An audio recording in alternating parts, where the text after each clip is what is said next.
जय हिंद, जय भारत। सैनिक न्यूज टुडे में आपका स्वागत है। मैं अशोक फौजी। मामला सेना से जुड़ा हुआ है। एक जवान 2001 में सिग्नल में भर्ती होता है और 2010 के अंदर वह टेम्परेरी ड्यूटी जाता है गोवा और रास्ते से वो लापता हो जाता है। उनसे जुड़ा मामला है। तो सैनिक लापता हो जाता है तो सेना जो है सैनिक के परिवार को सूचना देती है कि सुरेंद्र सिंह सोलंकी जो है वो लापता है और मामला वहीं पे क्लोज होता है। परिवार को इसकी जानकारी नहीं। आखिर ये जवाबदारी किसकी थी कि उसको कौन ढूंढेगा? उसका सैनिक का परिवार ढूंढेगा, उसके बच्चे ढूंढेंगे, उसकी बीवी ढूंढेगी या उसका गांव ढूंढेगा? कौन ढूंढेगा? सेना का यहाँ पे काम खत्म हो जाता है। लेकिन किसी तरह से उसके माँ बाप जो है आज तक दर बदर की ठोकरें खा रहे हैं।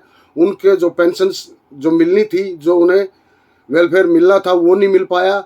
आखिरकार सुरेंद्र सिंह सोलंकी के माता पिता ने और उनके परिवार ने जो है ना कोर्ट का रुख किया। इंदौर कोर्ट ने जो है ये कहा गया कि आप जो है इसके अंदर जो है सुनवाई की जाए कि जवान को जो वेलफेयर मिले।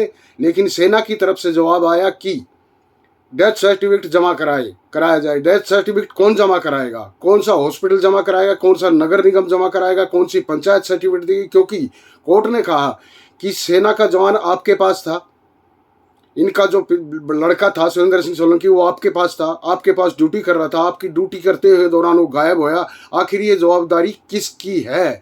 फिर मामला पहुंचता है मध्य प्रदेश हाई कोर्ट के अंदर और वहां पर जज साहब ने सीधा सीधा बताया कि सेना के प्रति जो सेना का जवान जो है देश के लिए जीता है, देश के लिए मरता है, हर हालत में देश के साथ खड़ा होता है, उसके प्रति सेना का ये रवैया जो है ये ठीक नहीं है। इस प्रकार के जो सेना का रवैया है और जो सीनियर अधिकारी करते हैं, वो जो अंग्रेजों के काले कानून बनाए हुए हैं उनके नियमों के अनुसार सेना के बहुत सारे जवान जो है वो सियाचिन ग्लेशियर में भी लापता हो जाते हैं, लेकिन उनका कोई अता पता नहीं है। ऐसे कानूनों को बदलना चाहिए।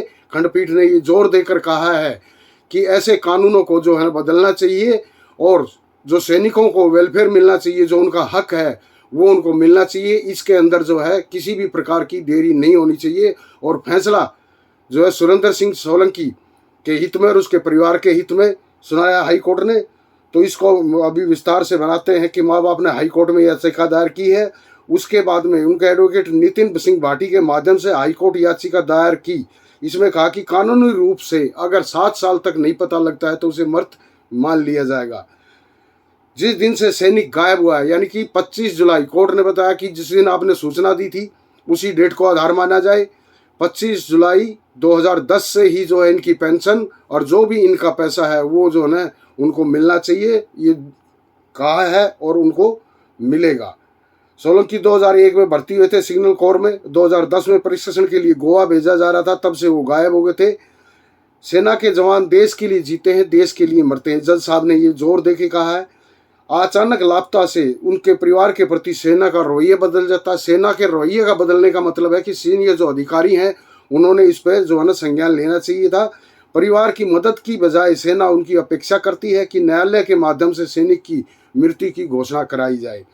शोक परिवार के सामने कठिनाई के समय सैनिक की पेंशन एवं सेवानिवृत्ति भत्ते जारी करने से इनकार कर दिया जाता है। सैनिक के गौरव और स्वाभिमान को देखते हुए अब इन घिसे पीटे नियमों को खत्म करने की आवश्यकता है। इस तल्ख टिप्पणी के साथ में मध्य प्रदेश हाई कोर्ट इंदौर खंडपीठ ने लापता सैनिक परिवार के पक्ष में सुनाया गया है कि इनके जो पेंशन है वो इनको मिलने चाहिए। जुलाई 2010 से ही उसे मृत्यु की तारीख मानी जाए। सैनिक के लापता होने पर उसके परिवारजन के प्रति क्यों रवैया बदलता है? जिस दिन से सैनिक गायब उसी दिन से परिवार को पेंशन दी जाए। सुरेंद्र सिंह गोवा से ही गायब हुए थे, ये थी खबर। और ये आप लोग कमेंट करके बताना कि वास्तव में जो सेना के अंदर अभी भी अंग्रेजों को जो नियम है, देश को 75 साल आज़ाद हुए होंगे, लेकिन उन्हीं नियमों को जो घिसे पीटे चले आ रहे हैं उनके कारण जो है सैनिकों को बहुत भारी नुकसान उनके परिवार को उठाना पड़ता है। आप कमेंट करके बताइएगा क्या ये फैसला जो जज साहब ने सुनाया है ये सैनिक हित में सुनाया है और आगे ये नियमों में बदलाव होना चाहिए या नहीं होना चाहिए? आप कमेंट करके अपनी राय दें। मिलते हैं आपके हित से जुड़ी खबर के लिए, तब तक के लिए जय हिंद, जय भारत।